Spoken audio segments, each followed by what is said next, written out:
on, family? Welcome back.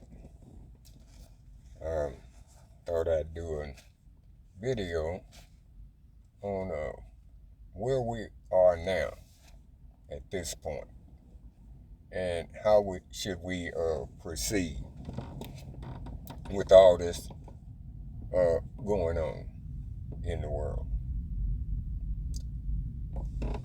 First of all, family,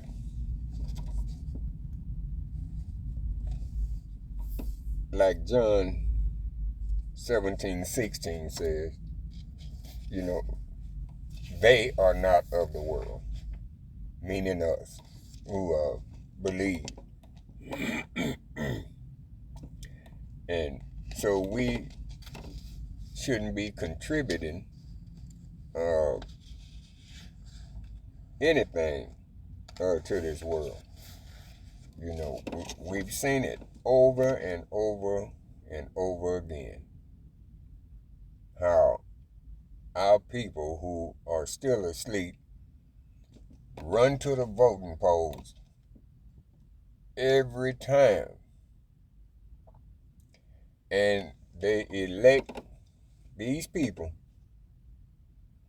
and it's always against our best interests. They've done nothing.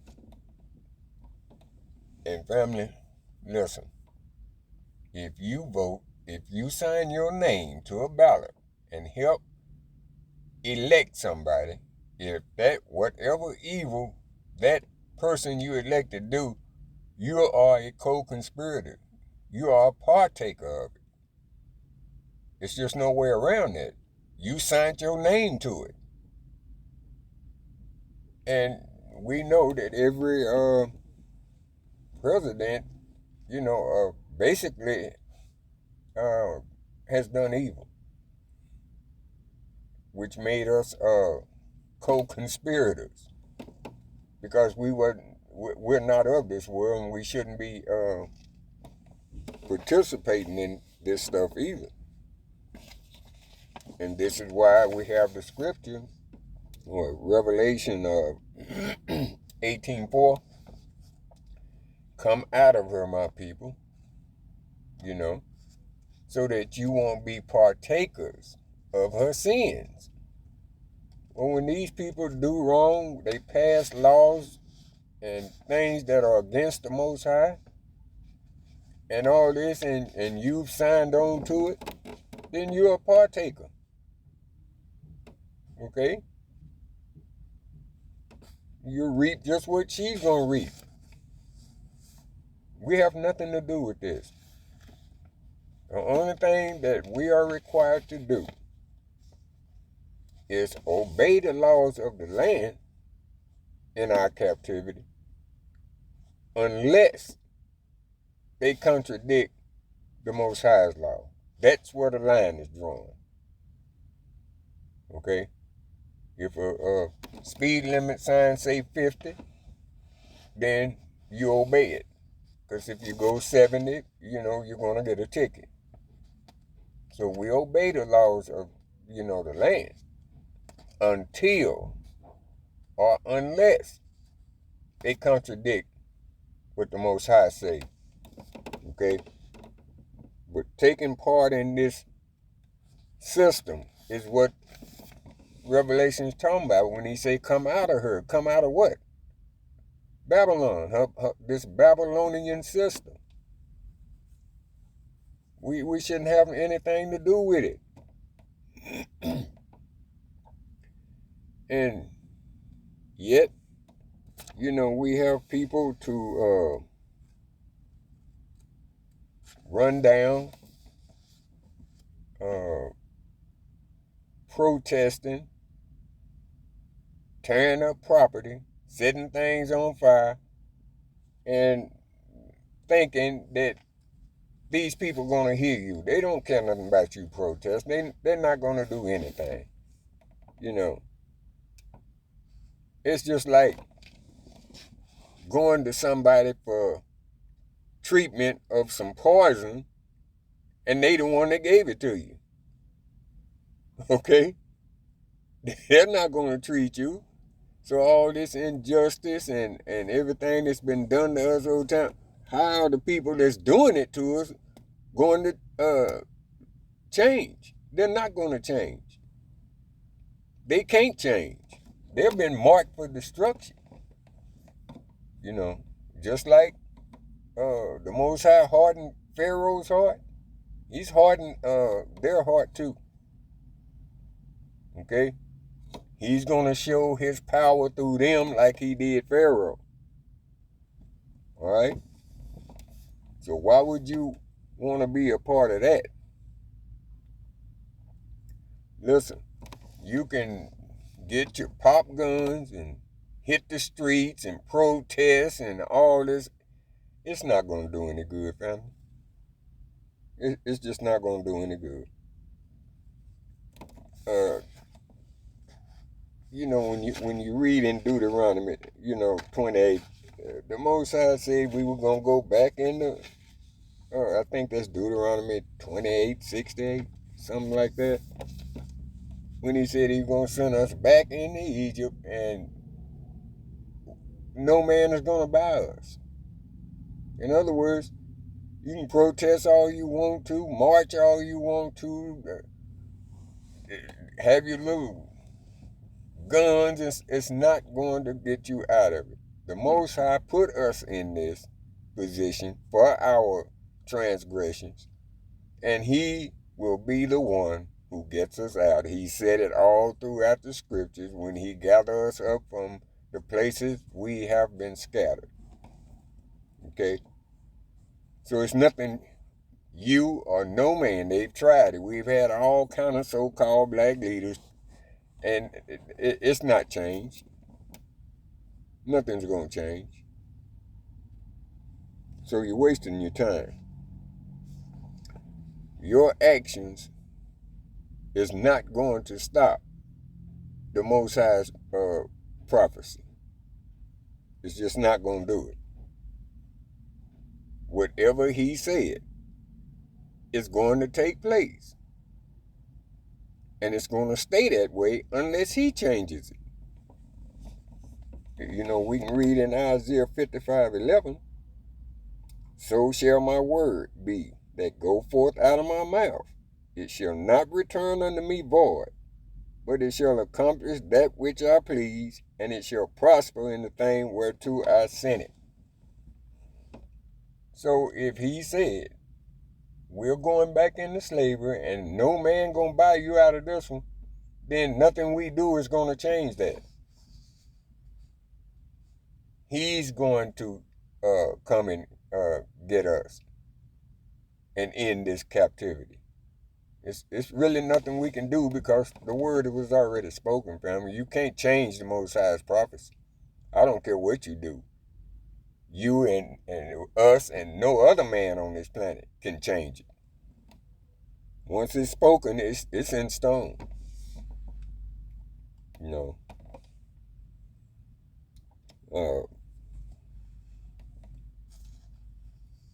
The only way we get out of this, family, is not by our fight or might. I mean, we're few in number in this nation. It's about roughly around 140, about maybe 43 million. Okay? We're greatly outnumbered, greatly outgunned, and it's going to take the Most High to fight for us. You know, I mean, we have the greatest weapon in this earth. We got the Most High. Now they got the bombs and all kind of things they can use, to weapons they form against people to destroy them. But none of it is more powerful than the weapon we have. And the weapon we have is prayer to our Father, YAH. Okay? None of their weapons matter. It just takes prayer, family. constantly. You know, do you think when our forefathers was in Egypt that the first time they prayed that the Most High got them out? No, they were there for a long time praying. But guess what? They wasn't going to Pharaoh praying. He the one had them in the slavery with the hard bondage and killing the males and all this stuff. So they didn't go to him. So why are we going to these people? Our, captors. Why are we going to them? They're not going to help you. It's going to be just like our ancestors in Egypt. The Most High is going to do it. Okay? And we can read Exodus 3 and 7. And the Most High said, I have surely seen the affliction of my people, which are in Egypt, and have heard their cry by reason of their taskmasters, for I know their sorrow. See? That's why we cry out to the Most High. Because at his appointed time, he acts on those prayers and cries of us. Because he knows what we're going through. How could he not know? He sent us here for correction.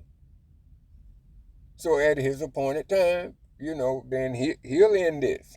There's nothing we can do to end it. I mean, all you have to do is go to 2 Chronicles. Starting with chapter, 20? When Moab and the Ammonites and all them came against Judah. If you read the whole chapter and you get down to what verse is that?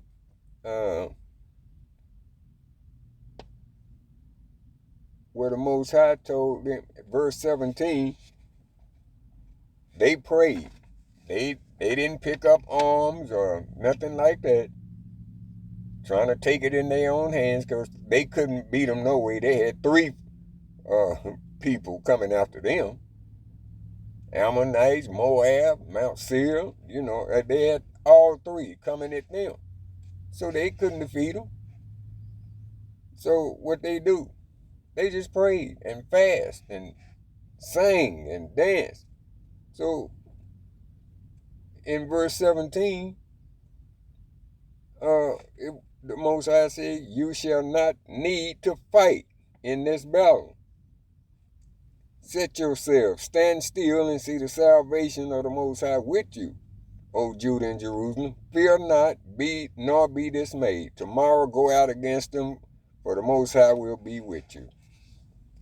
They didn't have to do nothing but pray. They didn't get dirty. They didn't get bloody. All they had to do was observe what was going on. And when all of them killed each other, they just went down and got the spoils. The gold, silver, whatever was there. They didn't have to lift a finger. And neither will we. It's like it said in that verse, stand still. And see the salvation of the Most High. Even Moses said it when they was backed up against the sea. Moses said, stand still, see the salvation of the Most High. The Egyptians you see today, you will not see again. See, that's where our fight is, man. I mean, we don't have nuclear missiles and drones and all that. I mean, you get wiped out. Wiped off the face of the planet in just a few minutes. It's no win. Don't even try it. And for the people who refuse to believe in what we call the New Testament, and especially Matthew 24, when Mashiach was handing down prophecy. And if they can't believe that, what he said, then I don't know what to tell them, because we're looking at what he said then. See, actually, he was describing the 4 horses in Revelation. Family, they're not yet to ride. They already riding. They've been riding. It just haven't come to its full culmination yet. But they've been riding. We passed that of them riding. And if you read Revelation 6, and then compare it to what Mashiach is saying in Revelation 24, you'll see it. And I'll read just a little of it. Matthew 24, verse 4 and 6. And Mashiach answered and said unto them, Take heed that no man deceive you. For many shall come in my name, saying, I am Christ, and shall deceive many. And you shall hear of wars and rumors of wars. See that you be not troubled, for all these things must come to pass, but the end is not yet. Verse 21 tells us that, for then shall be great tribulation. See that the previous things that's happening, I mean, that's just beginning. That's just the beginning of sorrows. Verse 21, it says, For then there shall be great tribulation, such as was not since the beginning of the world to this time, no, nor ever shall it be. And except those days be shortened, there should no flesh be saved, but for the elect's sake, those days shall be shortened. You know, so for people to deny the prophecy of the Most High, these false teachers, they don't know that they're part of the prophecy. They are part of the fulfillment of the prophecy. See, they're the part of the prophecy where he said it would be false teachers. They don't know they're part of the fulfillment of prophecy. You know, Matthew 24:11, and many false prophets shall rise and shall deceive many. See? Verse 12, and because iniquity shall abound, the love of many shall wax cold. That means a lot of them are going to fall into apostasy, fall away from the word, because it has went cold with them. They're looking for new revelations that they make of their own, you know. And believers in them are pretty much going to be at war with each other. So the prophecy in the New Testament from Mashiach, it's talking about you. For you that don't believe it, the New Testament is valid. He's talking about you. You part of the fulfillment of that prophecy. All of you that's false teachers, you know, better look around, because it's talking about you. We see all the wars. We see, this breakout, that breakout. We're going to see famine a lot worse. Have you paid attention, family, to the gas pumps? See, they're trying to destroy the economy. Have you paid attention lately to your electric bill? It's going to be higher. See, everything is going to go up. I mean, we're at the bottom of the totem pole already for us money, And so they put that increased debt. You go to buy bread and stuff like that. Well, that's part of what it says in Revelation 6. It's going to be famine. A lot greater than what we think. Especially due to war, you know. Everything is dead. Nothing growing. It's just going to be a great famine. And this happened before, family, in the scripture. See? To the point where people were eating their young. See? You know, in the scriptures, it's the black horse, I think. Let me read it. Revelation 6, chapter 5. Revelation 6, verse 5. And when he had opened the third seal, I heard the beast say, Come and see. And I beheld, and lo, a black horse. And he that sat on him had a pair of balances in his hand. Balances, you know, meaning scales. And I heard a voice in the midst of the four beasts say, A measure of wheat for a penny, and 3 measures of barley for a penny, and see thou hurt not the oil and wine. Now, a penny in that day, family, was a denarius. That was a whole day's pay. Okay? A penny back then was a whole day's pay, a denarius. And what it's saying, your money, it's telling you now, your money's not going to stretch nowhere. It's letting you know things are going to be so high. It almost costs, you know, a week's wages just to get food. You know, a loaf of bread probably be $6, $7 a loaf. And this is what it's telling you right there, what Mashiach had said in Matthew 24. You know,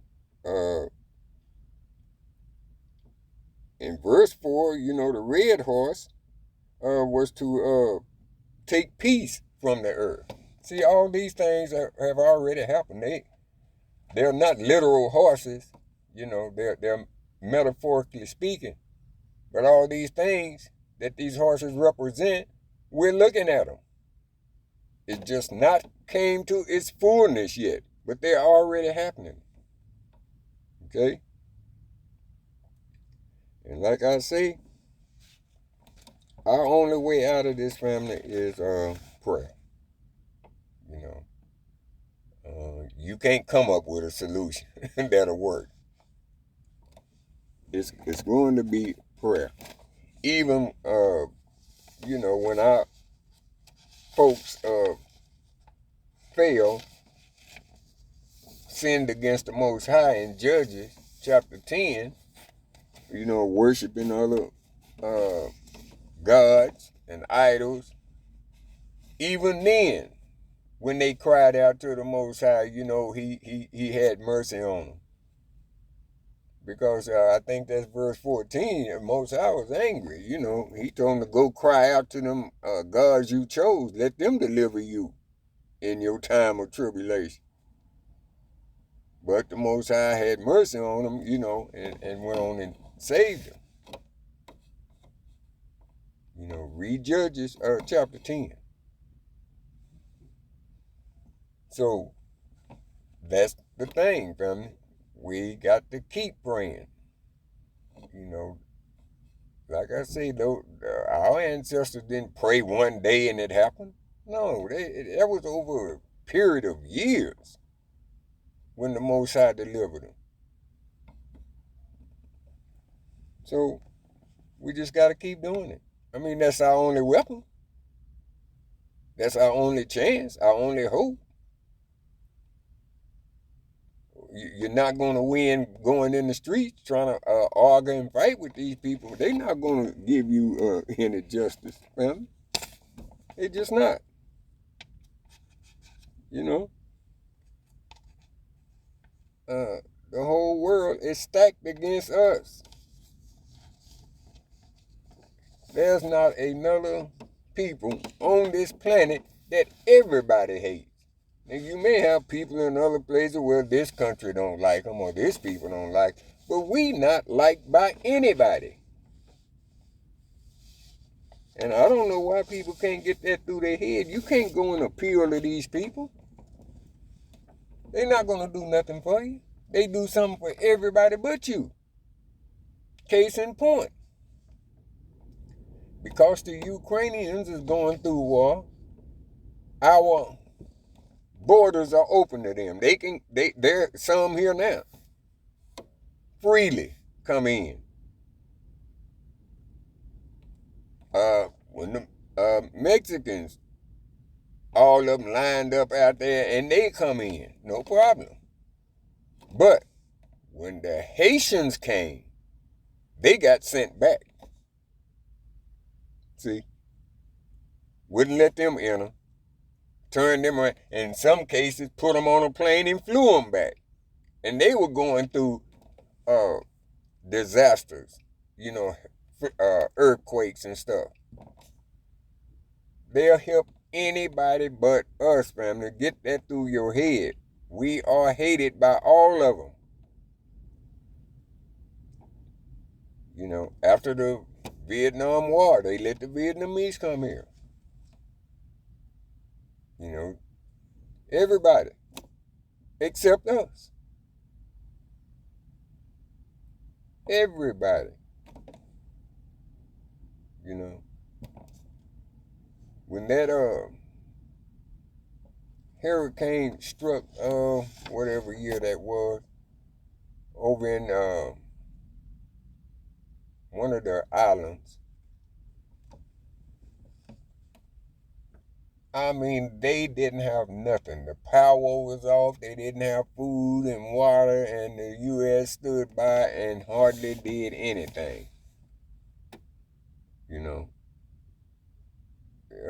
Very seldom did anything. But they somehow can come up with $10 billion to send over in Ukraine. See? These are just examples that I'm letting you know of. You are hated by everybody. So get used to it. Quit going to them trying to appeal. It's not going to work. In fact, let's read Psalms chapter 83. Starting with verse 1. And I'm going to read to 18, just, so we can see. Keep not thou silence, O Elohim. Hold not thy peace, and be not still, O Elohim. For lo, thine enemies make a tumult, and they that hate thee have lifted up the head. They have taken crafty counsel against thy people, and consulted against thy hidden ones. They have said, Come, and let us cut them off from being a nation, that the name of Israel may be no more in remembrance. For they have consulted together with one consent. They are confederate against thee. See, it's telling you, all these nations are, they consulted together on one accord, one consent. None of them like you. They wanted us blotted out. It's a lot of times what we call the hidden ones. We've been blotted out so much nobody don't know who the real Israel is.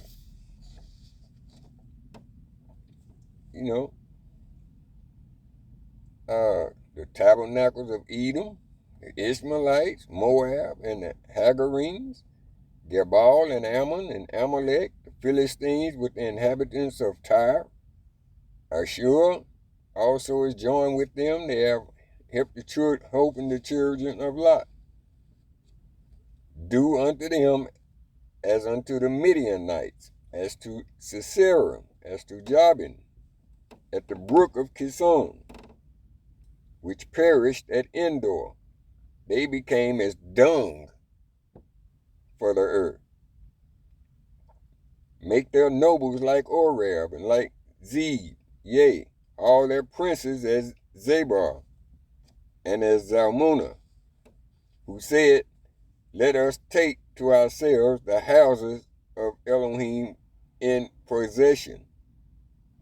O my Elohim, make them like a wheel, and as the stubble before the wind, as the fire burneth the wood, and as a flame setteth the mountains on fire. So persecute them with thy tempest, and make them afraid with thy storm. Fill their faces with shame, that they may seek thy name, O Elohim, and let them be confounded and troubled forever. Yea, let them be put to shame and perish, that men may know that thou, whose name alone is YAH, art the most high over all the earth. See, these folks, these nations are joined together against us. Even with the invasion in Ukraine and everybody is trying to leave and get out of harm's way, they would not let those black Africans out. Wouldn't let them on a bus or a train, and then wouldn't let them cross the borders. See? Everybody else could leave and take refuge somewhere. So we have to pray. Just the bottom line to it. You're not going to win no other kind of way, then. You're just not. You know, if you think so, then you're still deceived. Look how many years that we've been marching, we've been protesting. You know, every time one of us get mistreated, murdered, whatever, we protest. What happens? Nothing. Nothing. The people that done it are pretty much set free or slapped on the wrist. They may throw you a little check for a little money, but it's no amount of money that can pay for a human life. They're priceless. You can't put a price tag on the Most High's creation. There's not enough money in the world to pay for a human life. Okay? Man cannot duplicate what the Most High made. Now, he can make similarities, robots, androids, but he cannot make a real human like the Most High can. He can make changes to somebody's body and alter it in some form with some kind of electronics or something, but he can't make nobody. He can't do that. He can't take dirt and make nothing out of it. See? So our strength is not with our yelling, marching, weapons. That's not it. Our strength is in the Most High. So if you want to be shielded, protected in the things that are coming up on the earth, then you best be praying. Okay? That's what you best be doing. And quit depending on people going up there protest. Man, what they care about you protesting ain't nothing, you know. And then if it gets too bad, the only thing gonna come out of that protest is either you go to jail or get killed. Get shot by the authorities. That's all gonna come out of that. And I'm not downing people who have, protested. All I'm saying, it hasn't changed nothing. Don't you know they protested when I was young? Back in the 50s and 60s, they were protesting then. All the way up to this day. I've seen it go play out all the way through. And nothing has changed. Oh yeah, we make them go to a restaurant and eat and all that, but quiet as it's kept, they really don't like you doing that. They just, they'll serve you now. But you can still find places now that talk to you crazy while you spending your money with them. Getting accused of stealing and everything. See, so we haven't advanced as far as you might want to believe we have. It's all psych, family. They try to make you think this world isn't as bad as it is, but it is. Just turn on your TV for as long as you can stand to watch it and see how many commercials is on there with mixed couples. They want to create the illusion that, hey, ain't no racism. Every commercial either have a black male and a white female, or a black female and a white man. See, they do that on purpose. Got white and black children playing with each other. You see mixed families. See, they want you to think. But we know better.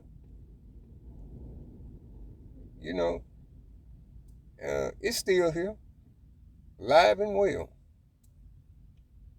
And it's not going to end till the Most High ends it. So I do believe that when things really start getting bad, that the Most High is going to just come gather us up. Now that's my belief. Before it get to the point where we're destroyed, I think he is going to come get us, just like in Revelation 12. When he prepared wings for the woman. The woman represents Israel, and she fled into the wilderness. In other words, the Most High is going to make a place for us, that we're protected.